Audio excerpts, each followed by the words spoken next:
క్రైస్తవులండి, good morning. ప్రభువైన యేసుక్రీస్తు నామములో ఈ ఉదయకాల సమయంలో మీకు అందరికీ కూడా ప్రత్యేకమైనటువంటి వందనాలు తెలియజేస్తున్నాను. ప్రియ దేవుని బిడ్డలారా, ఈ ఉదయకాల సమయంలో మీరందరూ ఎలా ఉన్నారండి? బాగున్నారు కదా? మరి ఈ రోజున దేవుని యొక్క వాక్యాన్ని ధ్యానిద్దామా? పరిశుద్ధ బైబిల్ గ్రంథం నుంచి హెచ్కేలు 36వ అధ్యాయము 11వ వచనం. మునుపటి కంటే అధికమైన మేలు మీకు కలుగ చేసేదని. ఆమేన్.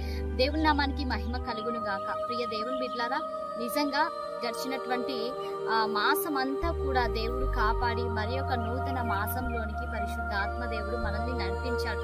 చాలా వేగముగా త్వరితంగా కాలం గడిచిపోతా ఉంది. అయితే ప్రియ దేవుని బిడ్డలారా, ఈ నెలలో మొట్టమొదటి రోజున దేవుడు మనతో మాట్లాడుతుంటున్నాడు. మునపటి కంటే అధికమైన మేలు మీకు కలగ చేసేదని. దేవుని నామానికి మహిమ కలుగును గాక. నిజంగా దేవుని యొక్క వాక్యం వింటున్నంతసేపు కూడా మన యొక్క హృదయాలు చాలా సంతోషంగా ముందుకు కొనసాగించబడతాయి కదండి. దేవుడు మాట్లాడుతుంటున్నాడు. గడిచినటువంటి వారాల్లో, గడిచినటువంటి దినాల్లో, గడిచినటువంటి మాసంలో నీవేదైతే కావాలనుకున్నావో, నీవేదైతే పొందుకొని ఉన్నావో అంతకంటే అధికమైనటువంటి మేలు చేత పరిశుద్ధాత్మ దేవుడు మిమ్మల్ని అందరినీ కూడా ఆశీర్వదిస్తాను అని చెప్తుంటున్నాడు. యోబును మనం జ్ఞాపకం చేసుకున్నట్లయితే ఆయన న్యాయవంతుడు, యథార్థవంతుడై ఉండి దేవుని యందు భయభక్తులు కలిగి చెడుతనమును విసర్జించినటువంటి వ్యక్తి.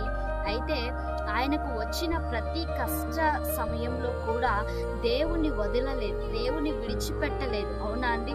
ఆయనకి ఎంత శ్రమ కలిగినప్పటికీ కూడా దేవుని విడిచిపెట్టకుండా ఆయన యందు విశ్వాసం ఉంచాడు. ఆయన యందు యథార్థతను విడిచిపెట్టకుండా ఉన్నాడు. కాబట్టి మునుపటి కంటే అధికమైనటువంటి, అంటే రెండంతల దీవెనని యోబు పొందుకున్నాడు. అయితే ప్రియ దేవుని బిడ్డలారా, నిజంగా ఈ యొక్క ఉదయకాల సమయంలో దేవుడు మన అందరితో కూడా మాట్లాడుతూ ఉంటున్నాడు. మునపటి కంటే అధికమైనటువంటి ఆశీర్వాదాల చేత పరిశుద్ధాత్మ దేవుడు మిమ్మల్ని నింపనై ఉంటున్నాడు. ఆరోగ్యపరంగా, ఆర్థిక పరంగా, లేకపోతే అనేకమైనటువంటి సమస్యలు కూడా, ఒత్తిడులు కూడా, నెమ్మది లేకుండా జీవిస్తున్నామేమో. అయితే వీటన్నిటికి కూడా దేవుడు ఫుల్ స్టాప్ పెట్టేసి యేసుక్రీస్తు ప్రభు నీ జీవితంలో అద్భుతం చేయనై ఉంటున్నాడు. అధికమైనటువంటి ఆశీర్వాదం చేత, అధికమైనటువంటి దీవెనల చేత, అధికమైనటువంటి ఆరోగ్యం చేత దేవుడు నిన్ను నింపనై ఉంటున్నాడు. ఆమేన్. మరి అందరం కళ్ళు మూసుకుందామా? ప్రార్థన చేసుకుందాం. పరిశుద్ధ ఆత్మదేవ, సర్వోన్నతుడా, సజీవుడా, నీకు వందనాలు ప్రభువా.